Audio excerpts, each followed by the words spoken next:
Ah, this is supposed to be an assassination mission, but I really can't bring myself to finish it so quickly. A soundless mutter exited the mouth of a beautiful black-haired woman who was perched on a large tree within the forest. In her line of sight, a burly demon angrily marched forward, trying to find traces of her existence. "Damn it! Get down here and fight me, woman!" he roared into the night sky. Proto was already thoroughly enraged. It had been many minutes since he entered the forest, but he had yet to make contact with anyone else. Even Nayli was no longer by his side. If it was just that, he wouldn't have been so enraged. The problem was that every few minutes, he'd sense mana fluctuations not far away from him, signaling that someone was nearby. Every time he reaches the point where the fluctuations originated from, though, he'd be met with empty air. "Damn it! This bitch really thinks she can play with me. I'll see how she begs me to release her when I finally conquer her. Kiki, let's see how you run from me." Proto vividly remembered the appearance of those two girls. One was fiery and bold, while the other was cold and playful. Their personalities differed, but they both perfectly fit the type of woman he most loved to conquer. Plus, that kind of beauty can't be found just anywhere. TSK. If only I could find where those two sluts came from, I'd be able to have as many beauties as I want. As Proto fantasized about what he would do after he caught his prey, his expression twisted into a perverted grin. Seeing this, Qing Tan had the urge to throw away all pretenses and simply kill him right then and there. No. Calm down, Qing Tan. What's more fun when you see scum like this? A quick death? Or when they plead for mercy under your feet? That's right, be patient. When the scene of her torturing Proto appeared in her mind, Qing Tan was quickly able to curb her desire to kill.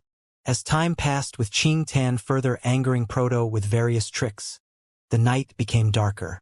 The moon in the sky above reached its peak and began to descend once again. But the darkness in the forest only continued to spread. Proto finally sensed substantial movement in the surroundings. Pushing mana into his legs, he rushed over. When he reached the location, he found a familiar figure quietly standing in the dark. "Winthrop," he muttered, seeing the fallen figure of his former comrade. He couldn't find any emotion in his heart besides disgust. "Not only did you lose and shame our name as apostles, but you also lost to an outsider, a woman at that. You were supposed to be a man. Your job is to dominate. What can a woman do in front of you besides grovel and beg for your meat? How could you lose to such a pathetic creature?" Every word that left his mouth was laced with coke ferocity. His mana slowly circulated through his body before increasing its pace. "Don't worry. This shame might be a stain for you, but I, as a fellow brother, will wipe it clean by erasing you from the face of the earth." He charged at his former comrade, his fists moving like lightning to pierce the opponent's flesh. Bang! A large explosion rang out as the air around Proto's fists imploded. The force of his punch far exceeded what it looked like on the surface, causing the ground to concave into a massive pit. The Shadow Commander Winthrop calmly watched the incoming fist. His face was obscured by a black fog, so his expression was unreadable. But his body didn't move at all from its position. When the fist impacted the Shadow Commander, it caused his entire body to scatter as if he had been blown to bits. However, true to its nature, the body quickly coagulated once more before solidifying. TCH. Petty tricks. How many times do you think I need to punch before your body can no longer reform? Heh, let's find out. Proto started throwing a barrage of punches without pause. Even after the Shadow Commander's body was blown to pieces, he didn't stop, disallowing his opponent from reforming his body. While the rain of fists continued, small pieces of the Shadow Commander's body separated and began to latch onto Proto. Strangely enough, his dark material didn't move to stop them at all. Over time, the pieces of shadow accumulated to the point where the Shadow Commander's body no longer existed. It was only when he saw that his opponent was no longer returning that Proto stopped punching out. "Humph! To think you were turned into something as weak as this. You can rest in peace now knowing that I'll be taking care of that slut for you." "Oh ho? And how are you planning to take care of me?" Unexpectedly, a reply came from the surroundings. However, it seemed to be coming from every direction instead of a single point. You must be the black-haired bitch. Good, I like your type more. Stop with the pathetic games and come face me like a man. But I'm not a man, though? Actually, why is it that you're so obsessed with men? Could it be that you're... Qing Tan didn't finish her sentence, but started giggling as if she discovered a big secret. Could it be that I'm what? Proto responded in frustration. He could tell that the woman was teasing him. He just didn't know what she meant. Huh? Don't tell me you're actually this dumb? Well, you have to be lacking brains if you actually thought coming here was a good idea. Not only you, but even the rest of your comrades. Only 2 of you? We've already proven that we can kill you guys in small numbers, so why send only 2? The effects of a collapsed leadership are really harsh. Qing Tan rambled aimlessly, but she was indeed telling the truth. Even the apostles who had said they were willing to endure until they received further instruction from the demon god were brimming in hatred and a thirst for vengeance. Only, they didn't have the guts to openly accept the challenge they had been presented with. It was why they accepted Porto's willful actions instead of trying to stop him, while using the excuse that they couldn't act against each other to justify their cowardice. The old man who previously led the apostles was the type to remain level-headed in every situation. It was why they didn't make such foolish mistakes under his leadership. Now that he was gone, they no longer had such a figure to keep them in check. But most of the apostles would never acknowledge this.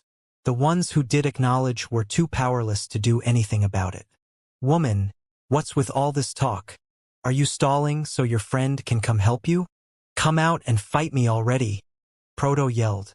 He didn't care about the internal structure and politics of the demons. He only cared about his own morals and values. Hearing Qing Tan's rambling just irked him more, since it meant she was too scared to show herself to him. Fight! Qing Tan muttered in response. Since when was there a need to fight? Ha ha ha! So you are planning to surrender yourself to me willingly? As expected, you are just a coward who was hiding behind that man from before. Wow, you can still talk like this? Even after so much time, you haven't realized it. Qing Tan could barely contain her laughter. The more idiotic this guy was, the better it was for her. His dark material had been corroded to the point where it was almost useless already, and her shadows had taken full control of his body, but he was still talking about fighting. Proto frowned. Don't play mind games with me. Just come out and fight. Fine, fine. Can't be helped. I'll just help you learn it with your body then. Qing Tan jumped down from her perch and landed in front of Proto with a smile. Now then, shall we get started? Immediately after her words fell, Proto realized that there was something wrong with his body. He felt weakened, as if the power he used to carry had been largely diminished. If he threw a punch now, perhaps he wouldn't even be able to harm his opponent. You, what did you to do me? He questioned with a wary look on his face. Oh, you finally noticed? It's just a bit of preparation for what's to come, of course. What's to come? Whatever. Shut up and fight me properly. Slut. That's what you want? Then okay. Come at me.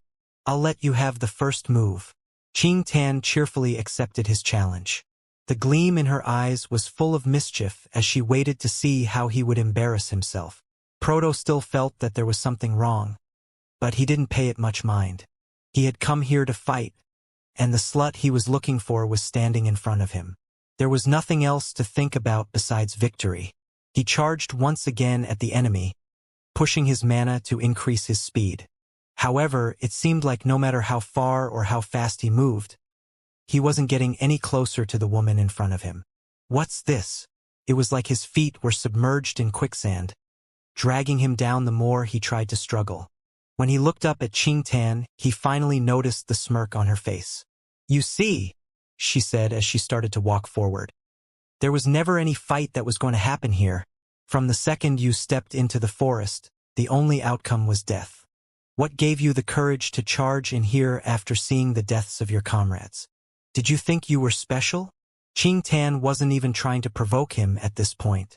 She was genuinely curious how someone with so much power could be such a dunce. Of course I'm special.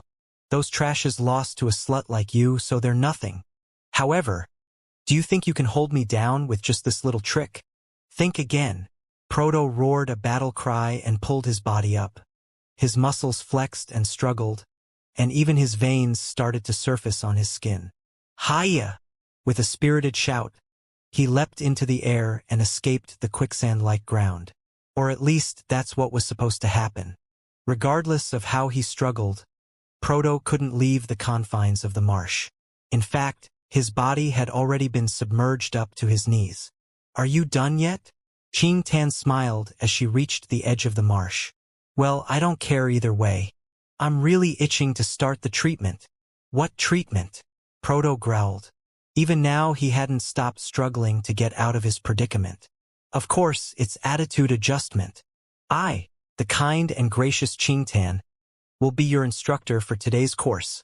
Using my handy-dandy attitude adjuster, I'll turn you into an upstanding citizen. Xianxia formed a large knife out of shadows as she spoke. It was the attitude adjuster she had been speaking about.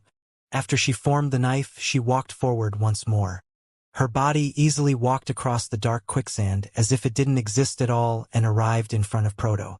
Are you ready to start the course? Shut up, bitch, Proto roared. This overconfident slut had entered his strike range of her own free will. Although his legs were tied, his arms were completely free. An extremely fast and ruthless punch cut through the air, aiming to blow off Xianxia's head in one blow. No. Bad boy. Using fists to solve your problem isn't good.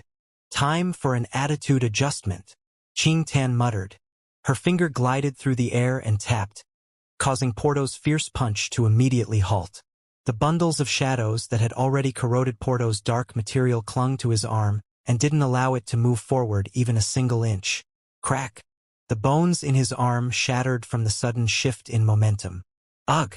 Proto let out a mutter of pain, but Xianxia wasn't even close to done yet. Swish! The winds whipped lightly as Xianxia's knife slid through the air.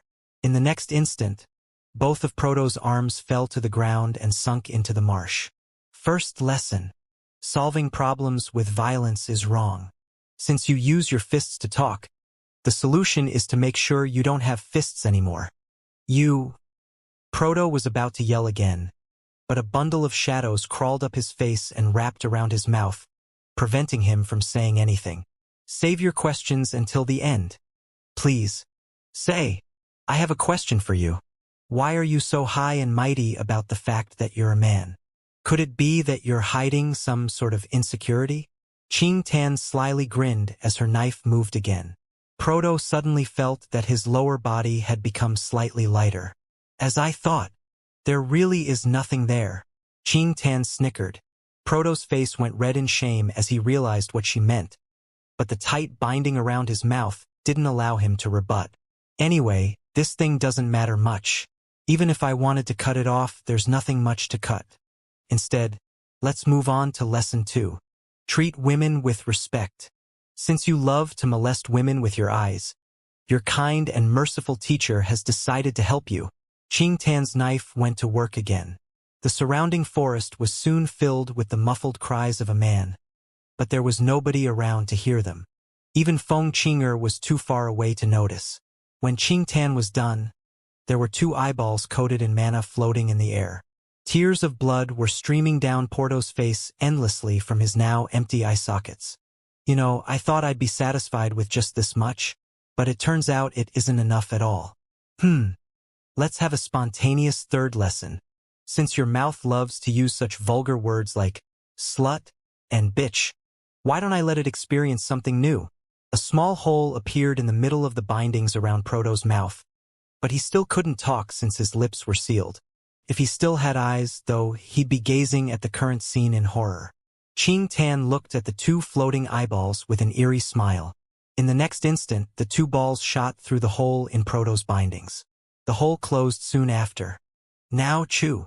Xianxia's hands wrapped around Proto's chin and forcefully moved it. His mana had already been locked and his dark material had been corroded. With his legs trapped and his arms cut, Proto could do nothing besides weakly resist like a child who didn't want to eat his vegetables. But how could a child compare to an adult? Soon, gruesome crunching sounds echoed through the forest, just like those muffled screams had only a few moments prior. Qing Tan watched the whole process with a wide smile. It was a smile that hadn't faded ever since she had first started her attitude adjustment course. Unfortunately for Proto, the night was still young, and until the hazy light of dawn broke the cold of night, muffled screams and other gruesome sounds could faintly be heard from a certain forest within the trial world. As dawn arrived in the trial world, Qing Tan stood up from the tree that she was leaning on and lightly stretched her body. Ah, what a refreshing night! She smiled happily as if a huge burden had been lifted from her shoulders. After that, she spread her awareness to find Feng Qinger, soon skipping away to meet her. In her wake, there was a puddle of sludge left on the ground of the forest.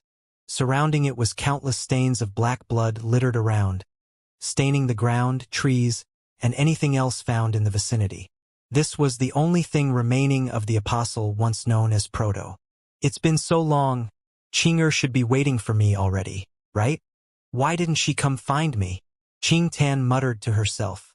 Her body soon melted into a shadow that darted through the forest. Around half an hour later, she finally found what she was looking for. In this part of the forest, there was a small hill from which trickled a waterfall leading into a naturally formed hot spring. The water was clear and without impurities, looking incredibly enticing to any who gazed upon it. But currently, the dazzling scene looked muted in front of the beauty who was in the center of it all. Flowing red hair draped down her back like a river of lava. Her skin was pale as snow but contained a red hue from the heat of the water. Her snowy skin and fiery hair came together to form a picture that made it hard to pull one's attention away. Her arms were raised above her head as she basked in the soothing water of the hot spring, accentuating those proudly standing twin peaks on her chest that glistened as droplets of water ran down their surface. In the current atmosphere, the bright pink cherries that decorated those peaks stood out even more. Qing Tan's gaze moved downwards, passing the woman's slim waist and looking towards her hips and the hidden valley contained between her thighs. But unfortunately, the water slightly distorted her view, making it hard to get a clear picture. Hee. Qing Tan giggled lecherously, as if she was a man peeking at his crush in the bath. Her eyes carried a mischievous glint that'd make anyone nervous about what she was planning to do next.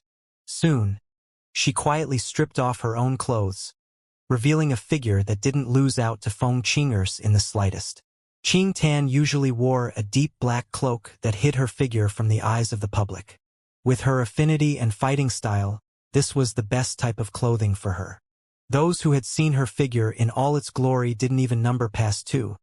And even Damien wasn't a part of this group. It was a shame for all humanity that there was nobody else around to witness the scene of her undressing, as every one of her movements seemed to carry a natural and unintentional air of seduction. Even women might have been forced to endure nosebleeds if they witnessed it. Once she had finished stripping, she put her clothes into her spatial ring and quietly snuck up behind Feng Qinger. The entire time, she had remained concealed using her darkness affinity so Feng Qinger couldn't notice her. And when she saw the perfect opportunity, she pounced. Keek. I finally got a hold of you, she cackled manically. Her hands wrapped around Feng Qinger's chest and began to grope wantonly, molding those melons into all different kinds of shapes. Ah! What are you doing? Feng Qinger let out an unexpected moan at the sudden feeling of pleasure before turning red in shame. She tried to rouse her mana, but Qing Tan was far faster. Kakik, beauty. Let's see how you escape my grasp. Qing Tan moved like an experienced old pervert. She expertly evaded the flames that shot towards her and kept her hands on Feng Qinger's body. Slowly, her hand crept past those twin peaks and invaded Feng Qinger's legs, creeping towards the valley that hid between them. Oh ho, so smooth. Looks like you've been preparing yourself for this. Qing Tan muttered slyly. Her fingers soon reached their goal and curled inward. Ah! Another heavenly moan left Feng Qinger's mouth. She had never even touched herself in such a way, let alone having another person touch her like this. Even though the other party was hiding their identity through a veil of fog and a modified voice, Feng Qing'er knew from the beginning that it was Qing Tan. Otherwise, she would have killed the offender already. Knowing Qing Tan's personality, she had tried to stop her without too much force, but feeling the pleasure and heat coming from her lower body, she could no longer bear it. Enough! A massive burst of flames appeared around Feng Qing'er, forcing Qing Tan away. You little bitch!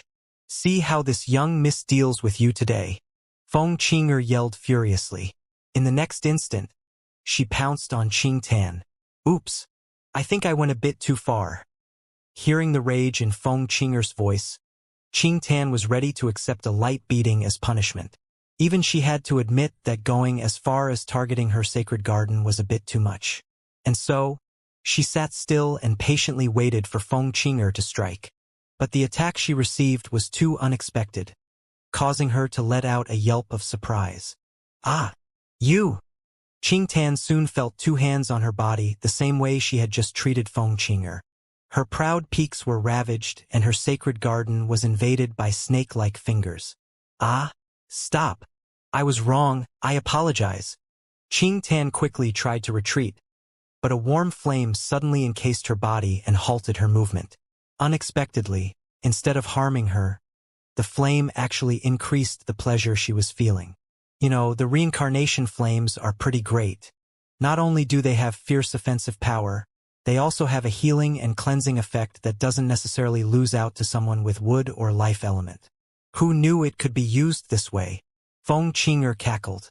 Her hands became bolder and bolder with time, not leaving Qing Tan any room to talk back. Suddenly, her left hand moved quickly and pinched one of those pink cherries, while her right hand curled in a certain manner within the sacred garden. Take this! Ah! Qing Tan was forced to let out another moan of pleasure. Even though she loved to fool around, this was the first time she was tasting retribution for her actions. In reality, she was just as innocent about such matters as Feng Qing'er.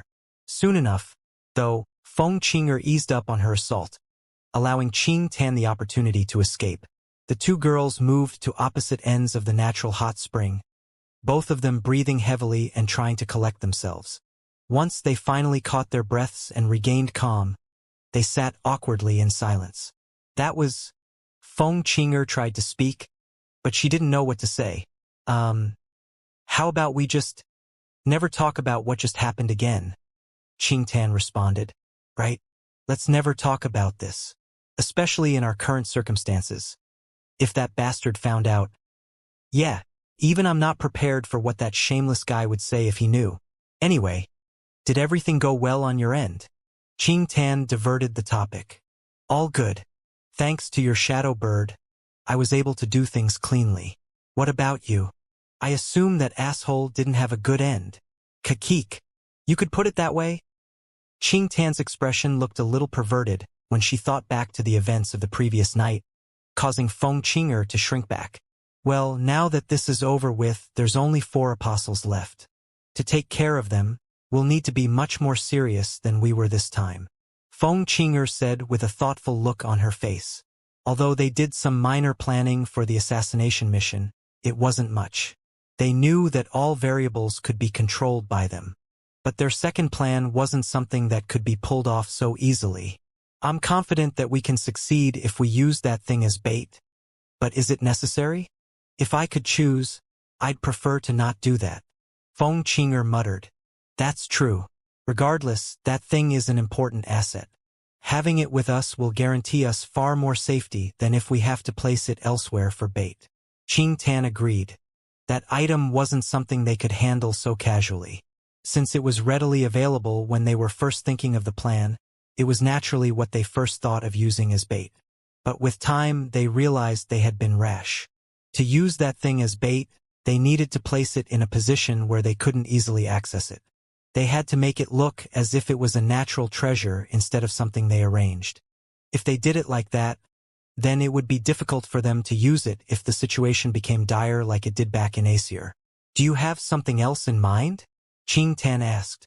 With the way Feng Qing'er brought it up, it seemed like she had an idea, right? While I was waiting for you to return, I suddenly remembered something my mother told me before I entered this realm. Feng Qing'er responded. Not only her, but even the elf queen had told us that there would be treasures and opportunities within the primordial undying realm besides the tree itself. In fact, my mother was one of the participants in the previous opening 10,000 years ago. She wouldn't tell me much about the realm no matter how much I pestered her, but I at least got a bit of information out of her. That is, within this realm, there are other inheritances besides that of the primordial undying tree. Other inheritances? Qing Tan's interest was piqued. Originally, she had thought that the promise of other benefits was a ruse to attract more people to the realm. Hearing that it was true made her curious. That's right. Although I don't know the level of those inheritances, I know that my mother found one back then and it greatly helped her in improving her strength. Right now, we still have a little less than half a year within this realm. The time frame of an entire year seems to be far too long when you consider how things have been until this point, but if you put those inheritances into consideration, it makes more sense. We have plenty of time left, so we should split up and put our focus into finding an inheritance site. Not only will we be able to gain benefits if we can get our hands on the treasures within, we can also create a natural opportunity to get rid of our enemies. Plus, we won't have to do all the work ourselves. We can borrow a knife to kill them. Qing Tan fell into thought. Using an inheritance site this way is truly much better than our original plan. Plus, if they die within the inheritance, we'll be able to preserve our strength for the coming trials instead of risking so much. It's a much better idea than our first one. Let's give ourselves 2 months. Obviously, these inheritances are well hidden or else we'd have stumbled upon one already with how much we've been traveling around the realm. But there's still plenty left unexplored. 2 months gives us plenty of time to explore, but also leaves us 3 months in case the inheritance site is more difficult than expected.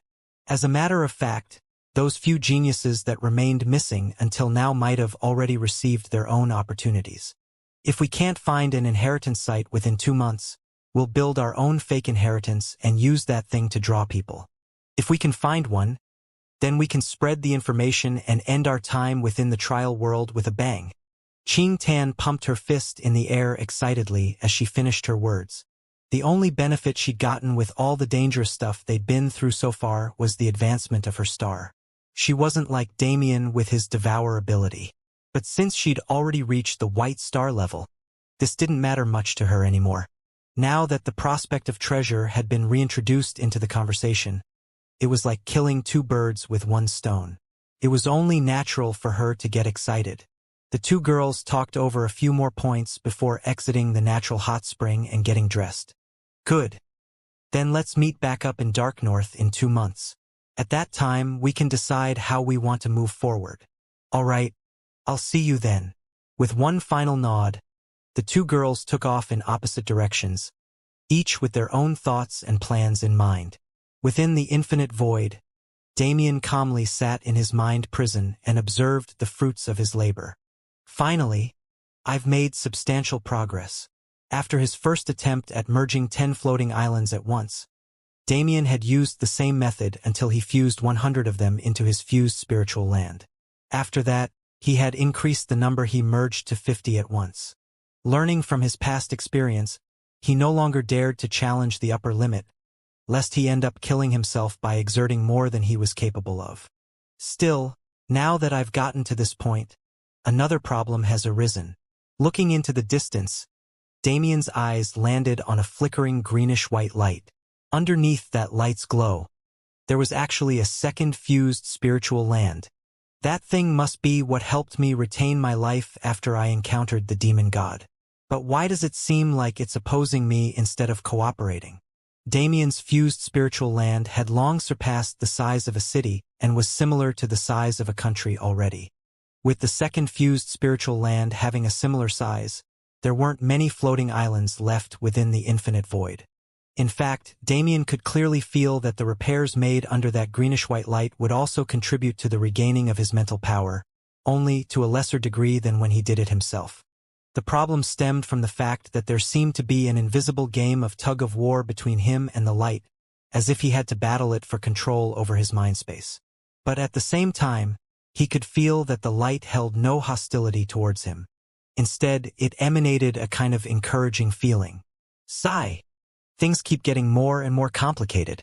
Next thing I know, I won't be able to leave my mind space even after I fully merge all the floating islands into a complete fused spiritual land.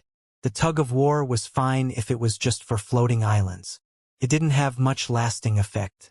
But if it happened between two fused spiritual lands, Damien didn't want to imagine the kind of damage his mind would suffer during the process. All in due time, but he didn't find himself troubled by this. He had been concentrating on the task in front of him for what seemed like years on end, and his mind had gained a certain tranquility that it didn't possess before. Even facing such a situation, he didn't desire to act rashly, and he didn't try to come up with any crazy solutions to immediately solve the problem. Instead, he simply sat back down and closed his eyes, extending his control to the remaining floating continents and continuing his task. Time continued to pass, and at some point, Damien realized that there were no longer any stray floating islands remaining in the void. Instead, there were two massive fused spiritual lands whose combined size would reach that of a continent. Most of the work is completed now, Damien muttered. Essentially, his mind was almost complete. Once the two halves reconnected, he was generally certain he'd be able to exit his mind space. The pull of that light has gotten much stronger in these last few days. If I wasn't consciously controlling my territory, it probably would have been drawn over by now. Damien glanced at the light with a hint of trepidation in his eyes. No matter how much he knew it didn't have hostility towards him, in the end, it was still a foreign entity within his mind space. He didn't know what its goal was or even what its identity was. Logically speaking, I could just let go of my control and allow my fused spiritual land to connect with the rest. But I can't do that. I won't feel secure unless I take care of it myself. The only reason this game of tug of war continued was because of Damien's insistence on completing the task himself. If not, he probably would have woken up already. But something in the back of his mind kept telling him not to give that light control. It was telling him that he'd regret not fighting for his position. And so, he continued this grueling task. While putting his mind back together hadn't been too hard of a task once he had gotten used to the process, the main obstacle was the sheer amount of time and willpower it took to do so. How long had it been since he entered this strange state? Damien didn't have any way of knowing. What felt like years within this realm may as well have been only a few hours in the outside world. But regardless, to him it had been years. Besides the time factor, the second most challenging part of the situation was the loneliness of it all. There was quite literally nothing within this space, which was why Damien had been calling it a void.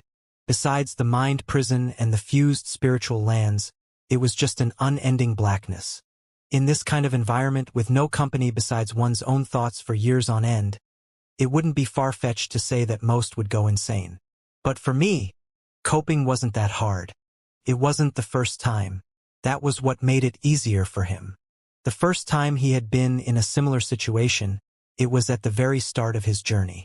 Back then, he was weak in both mind and body. The only sliver of will he had came from the fleeting words of his deadbeat father and his motivation to save his mother from her predicament.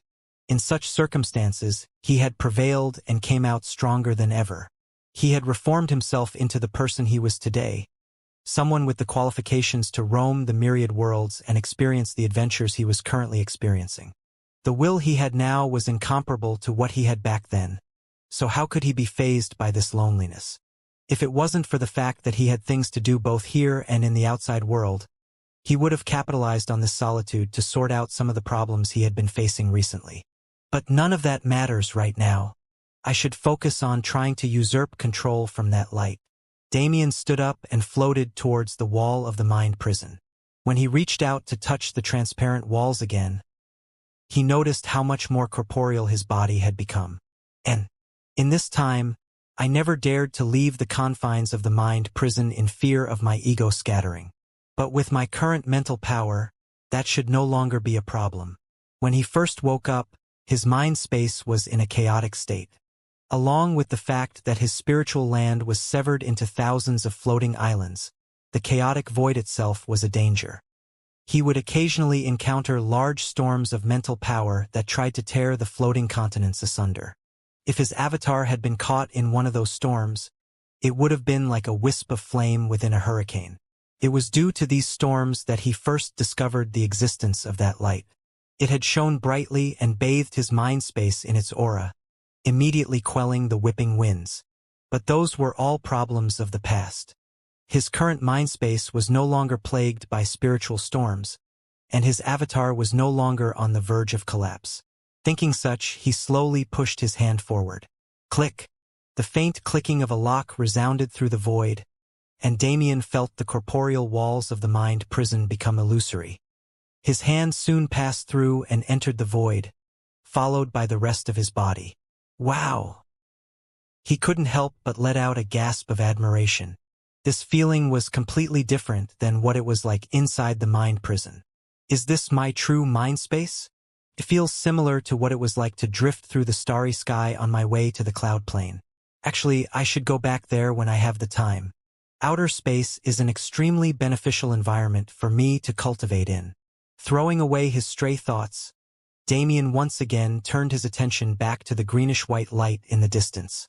I don't feel any risk in approaching it. In the first place, there's no safety precaution I could possibly take against it. His thought process was simple. So far, it had been a war between underlings, where the kings watched over and directed their forces from the back lines.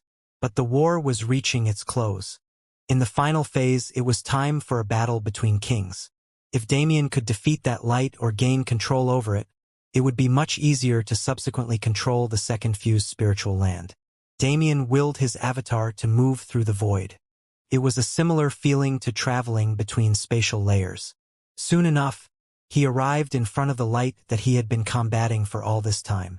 As it turns out, it was actually a flower. In the middle of that greenish-white light stood a small flower with 23 petals. Its surface seemed to go through a myriad of changes every second, never once maintaining the same shape. What a mysterious thing. But then, how do I combat a flower? It was different if it was a plant that had gained intelligence and cultivated. But this flower was completely spiritual and didn't seem to have any attack power. Maybe I should refine it. Refining treasures to enhance the body was something Damien had heard mentioned many times. But because of his Devour skill, he had never felt the need to try it. Instead, he had already directly refined his physical body plenty of times. But now, the situation was slightly different. He was a spiritual avatar and the treasure in front of him was a spiritual flower.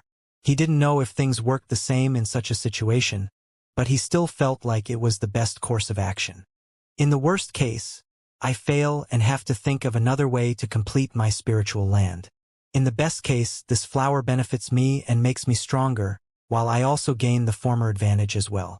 Since there aren't any terrible repercussions to acting right now, then I might as well try it. If the flower had offensive ability or the intention to harm him, it would have done so already. It was present when he was at his weakest point, and it could have acted then if it really wanted to. Since it didn't, Damien had some minor confidence about the stakes of his current gamble. And since there wasn't any need for more hesitation, Damien directly dove into the cloud of greenish-white light and extended his hand towards the flower within. Strangely enough, the resistance he expected from the flower never came.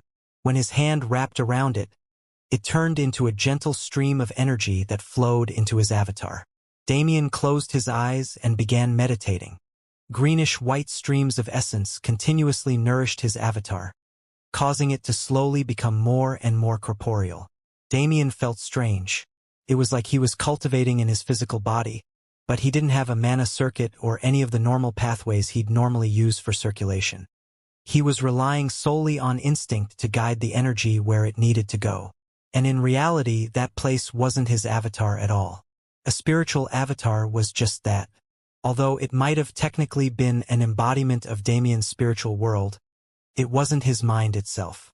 It was only a vessel for him to traverse his mind space more easily. But the main benefit of an avatar was its connection to the main body. And that was also the reason why Damien was circulating the energy of the flower through his avatar before sending it into his mind space. Damien couldn't feel the connection to his main body at all, but he knew it was present. Using this, he went through the normal processes he used to call upon his void essence, hoping that his conjecture was true. And in fact, he soon found that it was. A wisp of pitch-black essence soon broke through the void and circled around his avatar. The essence then shot into his spiritual body and enveloped the greenish-white essence that was filling it up. A refreshing feeling followed soon after. Regardless of how mysterious the greenish-white light was, how could it compare to void essence? For the energy of the flower to safely reside in his body, it had to be at a level that a third class like him could bear. When that demigod lent him its energy, he had to consider this fact. After all, the true essence of a demigod would cause the body of a mortal to explode in an instant. What that demigod had given to Damien was an extremely diluted portion of this essence. But due to its origins, even this diluted portion was enough to help him recover. Perhaps, if it was that demigod's undiluted essence, Damien's current comprehension of void essence wouldn't have been enough to control or refine it. But since it wasn't, he was able to do exactly that. The void essence encompassed the gentle energy of the flower and began doing its work. Under its coercion, the already refined energy became even purer. After going through the void essence's refinement, the energy flowed out of Damien's spiritual avatar and began to nourish his mind space. Slowly but surely, the once empty void was filled with color once more. Currently, Damien wasn't able to completely focus on the refinement process. Instead, he was being forced to witness a set of strange images. There was once a world among the endless cosmos where nature triumphed all. The lush greenery seemed to cover the entirety of the world, filling it with life force unlike any other. The inhabitants of this world were peaceful races. Being influenced by the nature of the world itself, they put down trivial things like racial barriers and infighting and lived a utopian lifestyle. Trade flourished, empires and kingdoms bloomed, and technological advancement was in full force. It seemed like every era these races went through was a golden era. Damien looked at these flashing images in awe. Was it possible for such a place to exist? Especially in the environment that was created under the system's influence. The past few years had been filled with blood and adventure. Seeing such a world made Damien feel as if it was simply impossible. But he couldn't deny its existence. The scene changed. The world Damien had just seen was nowhere in sight. Instead, it was replaced by ruins. The world he currently saw was barren, to say the least. The lands were dyed in blood and darkness.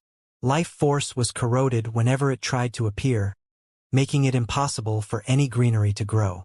Even living beings were affected. This world had a death rate that surpassed the rate at which the living beings within gave birth, causing the population to continuously decline. The cities were ravaged. Due to the fact that the atmosphere was slowly becoming uninhabitable, food shortage became a major problem. Children born into this world were more often than not malnourished, dying before they could reach adulthood. The scent of death lingered in the air. Damien wasn't even physically present in the world, but even he could feel the withering atmosphere that encompassed it. Compared to the previous world, this one was a hellscape. Damien couldn't help but wonder what the relationship between those two worlds was, since they were shown to him in quick succession. But before he could question it further, the scene changed once more. Damien didn't know which world he was watching anymore. The current world looked like both of the previous ones, but at the same time resembled neither. The main difference was it was embroiled in war. The denizens of the world had joined together and taken up arms against an invading race that Damien was all too familiar with. Their appearances varied, with some looking like grotesque monsters and raging beasts, while others were far more humanoid. But they all shared the same inky black mana and sinister countenance. What Damien was looking at seemed to be the final stages of the war. The allied forces of the indigenous races were close to being totally wiped out. But none of them had lost the flames of hope in their eyes. Regardless of the situation, they continued to fight. When the scene changed next, Damien found himself inside a dilapidated city. The inhabitants of the city were having hushed conversations as they directed their attention towards a raised platform in the middle. There, a man was giving a speech with a solemn look. Unfortunately, Damien couldn't hear what he was saying. But by reading his lips, he was able to get a minor grasp of the main topic. Fleeing. Abandoning the world and fleeing.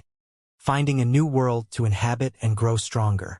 enduring until they were one day strong enough to get revenge. Damien unintentionally realized that this was a familiar situation to him. The Demon King Lucius had told him a similar story not long ago. But instead of fleeing to a secret realm like the demons, these people risked falling into space. Damien wasn't sure which one was actually the safer option. From the looks on the inhabitants' faces, Damien could easily tell they were unwilling. But somehow, the man on the platform eventually managed to convince them. The inhabitants of the city boarded a starship along with many others from other cities. While those on the front lines died in battle to protect their homeland, they left like cowards. The next thing Damien saw was the ruins of a starship strewn across the starry sky. There were no signs of life in the vicinity, but traces of battle were present everywhere. When Damien looked off into the distance, he spotted a familiar scene. It looked like the starship had almost arrived at another world before it faced destruction. Damien had seen this world from the starry sky once before, but it looked a little different in the visions now. It was the cloud plane, and soon after Damien came to this realization, the visions faded, leaving him back within his own mind space once again. Ha, ha! Damien's breathing was heavy as he tried to organize all the information that had entered his head. Even after witnessing it, he could only comprehend a general overview of the situation that he saw. Unfortunately, he didn't have time to think it over. Once his mind returned to his mind space, he immediately felt the rush of energy that had built up within his spiritual avatar. He had naturally neglected the task he was supposed to be focusing on when he was submerged in the visions, and without his guidance, the spiritual energy within the flower had no direction. It was only due to the void essence's suppression that the energy didn't leak and run wild, becoming wasted in the process. Forget it. Damien cleared his mind of all stray thoughts and wholeheartedly focused on refining the 23-petaled flower again. The spiritual energy that had been stored in his avatar slowly began to permeate his mind space, filling it with a light greenish-white hue. Slowly but surely, the large flower shrunk until it became the size of a palm. As this happened, the fused spiritual land under its control slowly moved towards Damien's and began the process of merging. Everything seemed to be going smoothly. So smoothly, in fact, that Damien felt there must be some hidden danger lurking within the current process. He refused to believe there was such a thing as a free meal in this world. Even if I can refine this flower without drawbacks, there are surely strings attached by whatever or whoever gave it to me to help me recover. Once I return to the outside world, I need to make sure to stay on my guard. Damien was able to free his mind of his total focus state now that the refinement had reached its final moments. There wasn't much energy left within the flower, so he didn't need to put as much effort into making sure everything was stable. The scenes I saw earlier, are they related to the flower? Or rather, the one who gave me the flower? Why did they show them to me? If they wanted to guide my thoughts in a certain way or even imply something, then they should have shown me more complete images. Maybe it was unintentional. Damien felt that it must have been the latter. It was the most logical conclusion. If some expert wanted to show him something important, they would have chosen better images for him.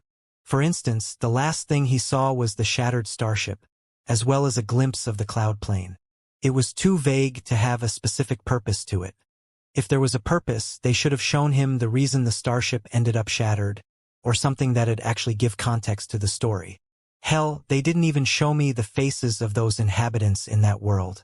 What is it with visions and blurred faces? Damien lamented. It wasn't the first time he'd been shown mysterious images. When he entered the space-time river back then, he had also seen something extremely vague and domineering. But thinking back, those images seemed far more related to him than the ones he had seen just now. The common point was that the faces of everyone in those scenes were always blurred, making it so Damien couldn't even glean the slightest detail that'd be beneficial in helping him decipher the scenes. But at least there's one thing I understand. Once again, I've become further entangled with those bastards. Another world that had been destroyed by the Nox.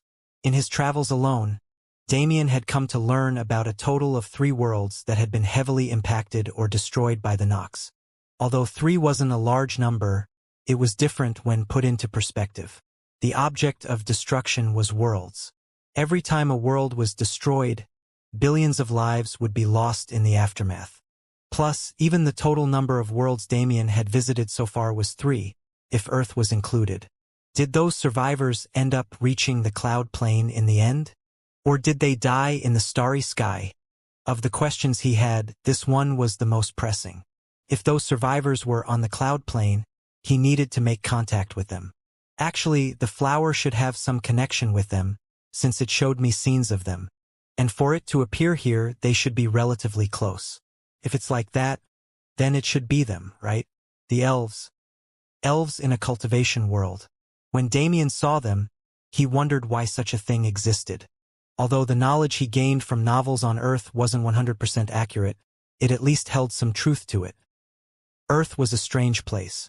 Damien had long since understood that Earth itself was part of some larger conspiracy. Earthen mythology and fantasy being based off of what he later learned was actually reality was the best proof of this. From what Damien had seen, the most accurate part of that fantasy was the racial distribution between world types. In Apiron, there were elves, demi-humans, and dwarves, while in the cloud plane, there were mainly humans and mythical beasts. If the elves were truly the survivors he had seen in the visions, he had even more reason to build a connection with them. At this point, I can no longer pretend like I only want to join the war for the sake of battle and fun.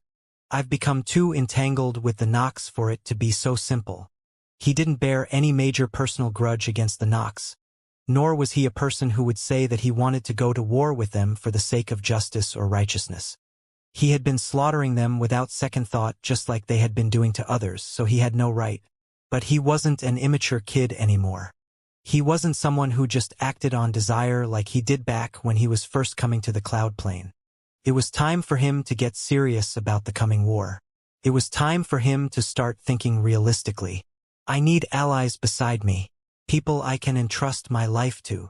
The connections he made in Apiron, the Celestial Star Palace, White Dragon Grotto, Fire Phoenix Clan, and many more. He had already found people who fit these qualifications. But his relationships hadn't been strengthened to the point of unbreakable trust because of his flippant attitude in the past. That was something he now needed to change. I need to deal with the Shui clan for Ryua's sake, so maybe I can make them submit. Also there's that brat Longchin. I wonder what he's been up to with his protagonist ass. Damien smiled. There was no longer any point in deluding himself and avoiding the issue with the Nox. He was now extremely clear about his attitude. Your existence threatens the safety of the people I care about.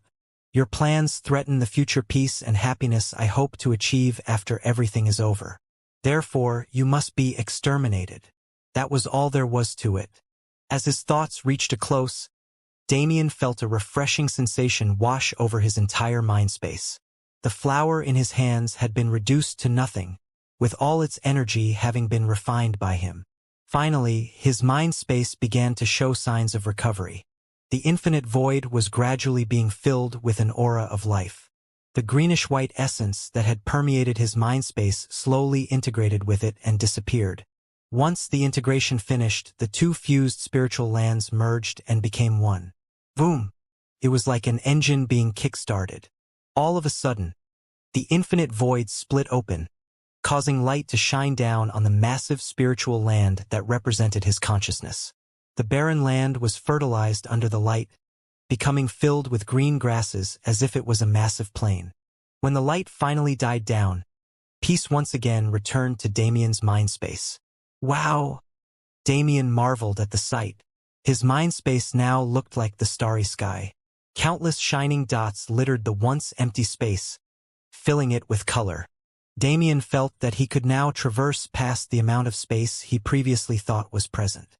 And he immediately did so. His spiritual avatar left the spiritual land he was situated on and flew into the starry sky.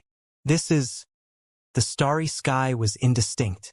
All of the so-called stars didn't have substance, being mere flickers of light and nothing more. Or at least that's what Damien originally thought. But within those many unsubstantial lights, there were a few that stood out. One was a blazing red sun, one was the hazy outline of a familiar world, and the last was a solid planet. The sun was obvious, It was the source of his sun flames that had become an integral part of his strength.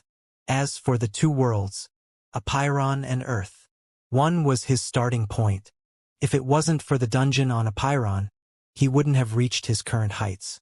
It was only obvious for him to have an inexplicable connection to it. The second was his birthplace, the place he had called home for so many years of his life. And more importantly, it was the first and only world he had bound as a celestial. On Earth, he was a star master. With the status of these two worlds taken into consideration, the levels at which they manifested also made sense. After all, his connection with Earth was far stronger than what he had with Apiron. But for them to appear in my mind space, it seems like there are still many things I have yet to explore about my celestial class. Damien was excited by his future prospects, but now wasn't the time to think about it. With his spiritual world blooming into fruition like this, he felt like it was finally time for him to awaken. The space he was in right now was his mind, so it wasn't that difficult to find the connection he had with his main body. The only reason he couldn't get any feedback from it before was due to the horrendous state his mind was once in. Comparing the scene he saw when he first woke up in his mind space to what he was seeing right now, Damien was finally able to get a true grasp on how bad his situation had been. In fact, that flower was really a lifesaver. Looking at the current scene, it would have taken far longer for me to completely heal my spiritual world if I had done all the work on my own. Perhaps even several years. Damien once again marveled at the power of a demigod before concentrating his attention back on his link to his body. Soon, Damien felt a sensation as if he was traveling through a wormhole before his vision suddenly went black. Thump! Thump! His heart was beating, his mama was beating along with it. The warm and refreshing sensation of mana coursing through his body made Damien involuntarily smile. Roar! His bloodlines raged as if to welcome him back. His six senses were also unnaturally active. Ah! It's good to be back. This was the feeling of a living, breathing body. It was incomparable to the spiritual form he had spent the past few years in. But what is this situation? Damien soon realized he couldn't move or open his eyes. When he sent his awareness out, he noticed he was trapped within a strange cocoon. Greenish-white, it's obviously related. Damien shook off his thoughts. He gently circulated his mana to allow his body to get used to it once again before pushing it forward in waves. Crack! Faint cracks appeared on the cocoon. Just like he had done back when he first entered the primordial undying realm, Damien broke out of its shell and slowly stood up. NNJH, my body feels like it just woke up from a coma, but my mind is even more active than it was previously. It's going to take a while to get used to it. Damien stretched his body, which emitted a series of cracking and popping sounds. It hadn't moved for so many months, so it was only natural. Wait, shit. Didn't my life force get forcefully depleted back then? Don't tell me. I'm an old man now. Damien panicked. Fuck. I'm still a virgin. How is my wife going to agree to have sex with me if I look like a 60-year-old? Fuck you, demon god. Damien roared in rage as he rushed into the bathroom connected to the room he was in. He quickly arrived in front of a mirror to inspect his looks. Sure, wait, What Damien saw in the mirror was in fact not the decrepit old face of a 60-year-old. Instead, he looked almost identical to before he had fallen. Actually, he even looked slightly younger. Since Damien was approaching 23 years old with his time in the trial world, his face had already started to carry a mature air, but now he had regained some of the youthfulness he had when he was still around 20. It wasn't a big difference, but it was a difference nonetheless. That cocoon must have had a similar effect to the flower I refined. Both my mind and body have returned to peak condition, so I should actually be able to get back into action right away. Damien mused, but in the end he decided against it. I still have to get used to being awake again. Moving around in my actual body isn't anything like moving in my spiritual avatar after all. I don't know how long it's been out here, but in my perception, it's been years since I've last walked normally. I should familiarize myself with my body again before doing anything big. With this thought in mind, Damien spread his awareness and finally got a look at where he was. This should be Dark North? ? quite the distance away from Aesir. Must have been the handiwork of those two girls. Damien smiled. How thoughtful of them to move him so far away. It clearly showed their consideration in taking care of him. Actually, speaking of them, where have they run off to? Damien muttered to himself. Shaking his head, he left Dark North and began the process of familiarizing himself with his body. Meanwhile, the two girls he was thinking about were currently standing in front of a massive temple that had remained buried underground for untold centuries. Who would have thought that there was actually an inheritance here?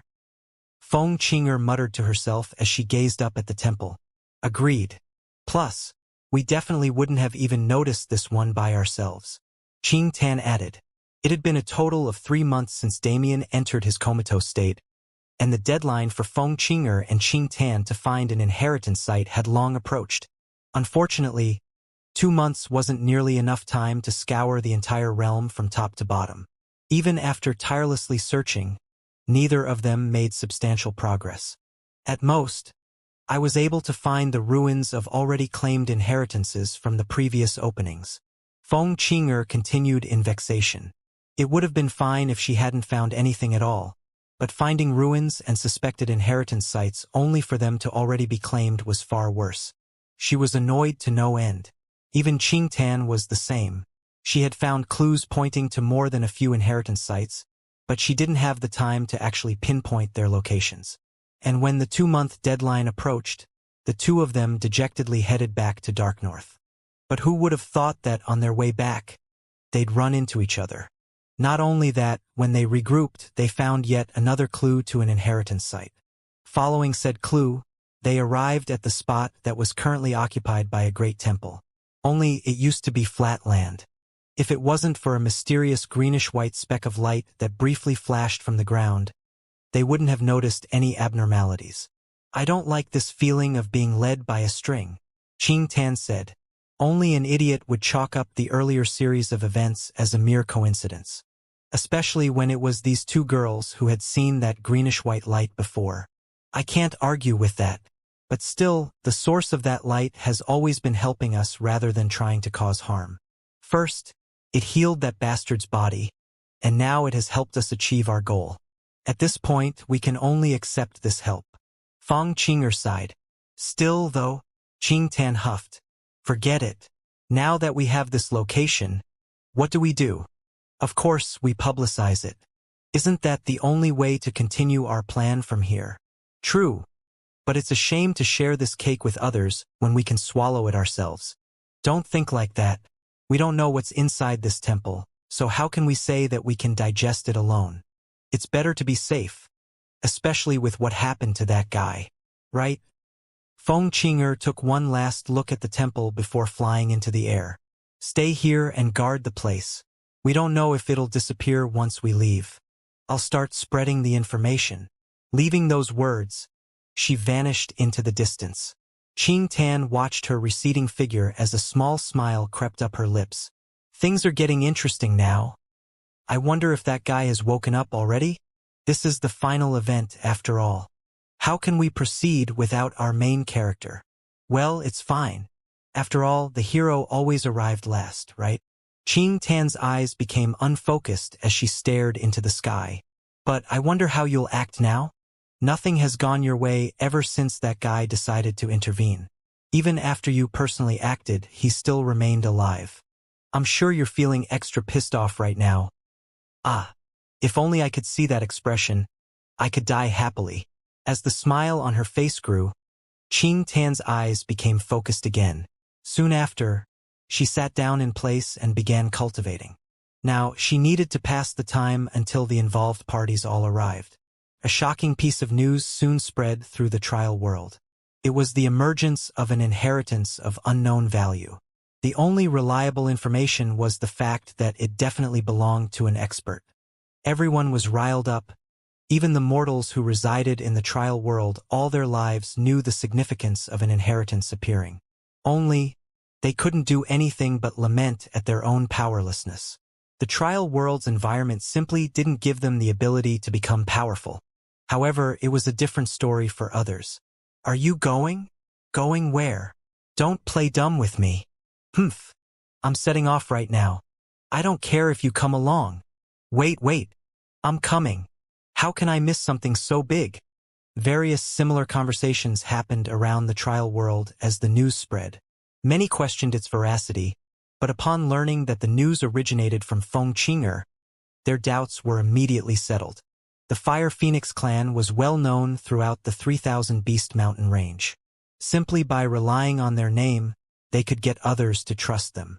But the Phoenix clans were unique in that their sincerity and generosity were highlighted on many occasions. As the young miss of the Fire Phoenix clan, Feng Qinger's words carried weight. She knew this, and it was the reason why she decided to spread the news instead of leaving it to Qing Tan, who was known to be cunning and untrustworthy. The news spread like wildfire, proliferating through the 5 human cities, and even reaching the ears of the geniuses who had secluded themselves in the wilderness to hunt. In this kind of situation, the demons in Aesir naturally heard the news as well. Within the pantheon in the 5th layer of Aesir, the 4 remaining apostles conversed about the news they just received. It could very well be another trap, but judging from the reaction of those outsiders, the news shouldn't be false. The speaker was a lanky man whose body looked like it'd be swayed by the slightest of wind, but anyone who knew him was aware of the frightening power he hid in his small frame. Proto and Nayli are dead as we expected. Getting rid of Proto was a good choice since he would inevitably ruin any plans we had in the future with his brashness, but losing Nayli as well is a shame. Now that there's only 4 of us left, we need to take extra care with any moves we make. A woman responded. She had a long cat-like tail and vertical slits for pupils. Everything about her screamed the word cunning. Regardless, we still must go. Most of us weren't alive when the previous batch of outsiders arrived in our domain, but we've seen the records from our predecessors. Any inheritance that has been found so far has been a great boost in the strength of the inheritor. If we let those outsiders get their hands on it, we are basically asking for death. Indeed, this is a matter that concerns the survival of our race and the continuation of our Lord's plans. We cannot fail this time no matter what. All right. The final of the 4 spoke after listening to the rest's conversation. His voice was low, like the growl of a beast. We're going all out this time. Gather all of our remaining forces. The other 3 looked at him with widened eyes. All of them? Doesn't that include? There's no need to question it. I said what I said. Haven't you all realized it already? Every time we decide to preserve our forces, we end up eating a loss. Even if those captains and generals can't help us in combat, they are perfect meat shields and sacrifices to help us continue forward without wasting our energy. As for combat power, he didn't need to finish his sentence. They all understood his intent. This time, they were mobilizing the Demon Kings. Phew! Finally back to normal. In a quiet field located far away from any civilization, Damien let out a sigh of relief. After many days of continuous effort, he had readapted to his body. Truthfully, it wasn't as hard as he originally expected, though he shouldn't have been surprised considering how he had bolted to the mirror right after he woke up without any trouble. In terms of readjustment, it only took a few hours for him to complete it. The rest of the past few days were used to familiarize him with the improvements he'd made during his coma. When it comes to my physical body, it doesn't seem like there have been many changes besides the fact that I gained a bit more vitality than I had previously. Instead of losing years, I actually seem to have made a net gain in lifespan through this experience. Although there were some minor benefits to his physical body, it wasn't anything special. It was only the natural strengthening that was gained when his body was broken down and reconstructed. But since it wasn't a targeted reconstruction for growth and was instead entirely focused on healing, unlike the magma bath he took when he first entered the secret realm, there wasn't much benefit. The true benefit was to his spiritual cultivation, something he didn't even know existed until recently. The work he put into repairing his broken spiritual world, as well as the refinement of the 23-petaled flower, had greatly boosted his mental power. It's a shame that I can only do some basic stuff with all this power, especially with the fine control I gained through my years of effort. It'd be a great trump card if I could use it properly. Looks like I'll need to consult some people and learn some mental skills after I get out of this place. Currently, the only mental skill he had was his mind prison. This skill was meant to be used to put him into an emotionless state so he could perfectly practice the Void Heart Sword law, but Damien had found that such a usage was a waste of the construct's potential. From helping him regain his mind when he was up against the Demon Queen's seduction to helping him preserve his ego when his mind was on the verge of breakdown, the mind prison was such a versatile skill that Damien felt the need to punch its creator for using it so inefficiently. As a matter of fact, I should probably start looking into the actual sword law part of Void Heart Sword law. Even if I don't agree with the whole emotionless thing, it'll probably still be helpful. I might be able to integrate it into my Void Sword art to enhance it. Damien thought back to when he first obtained the Void Heart Sword law and couldn't stop himself from chuckling. Man, I was really on something back then. I'll have to give Ryue some love when we reunite as thanks for helping me come out of that self-destructing state. If it wasn't for her, who knows what kind of terrible mistakes I would have committed. Damien smiled as his hand went to his chest. There, he felt the faint rhythmic thumping of a heartbeat that wasn't his. I wonder how you're doing right now? I truly hope your trial world doesn't have the same demon troubles I'm having right now. Still, at least I know you're safe. No, since your heartbeat is so calm, you're probably thriving. As expected of my woman. Before his mind was shattered, he could only vaguely feel Ryue's physical condition through the piece of her soul that she had given him. But during the process of collapse, a strange mutation took place in the imprint she had placed on him. As if acting to preserve itself, that portion of Ryue's soul had escaped his mind space and taken root in his heart instead. At that time, his body was being reconstructed inside the greenish-white cocoon, and that portion of soul had ended up fused with his heart. Through such a strange set of coincidences, Damien and Ryue's hearts had become interconnected. He didn't know what kind of effects such a mutation would have, but he could only slowly find out once he reunited with the woman herself. Damn. It's tough being a sentimental guy like me. What a shame. As he spoke, Damien started feeling like he was forgetting something. Going through his memory of what happened before his coma, he suddenly remembered. I put a whole bunch of people inside of the sanctuary and then basically died. I should probably go check on them. Luckily, he had remembered before it became too late. Those guys were probably incredibly confused about what had happened in Aesir and during the months afterwards, since he had been broadcasting the situation. Thinking about how he had bragged to Demon King Lucius before everything went downhill, Damien suddenly felt a bit embarrassed. Forget it. Thick skin is something every man needs to have. Nearly dying? Humph. Look at how I've improved over this period of time. Of course, everything was according to plan. How could I predict a demigod descending? Naturally, I'm just built different. Damien puffed out his chest and entered the sanctuary with confidence. Before he went to visit the ones residing within, he stood in the air and observed the layout of the place. Now that I look at it from a bird's-eye view, this place is seriously cluttered. I just keep sectioning off space every time I need something new, so it's become a hassle now. Let me fix this before I go meet them. Damien focused his mental power and began restructuring the space in the sanctuary.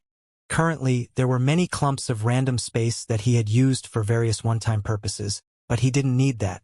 Instead, he merged all those spaces together and turned them into something new.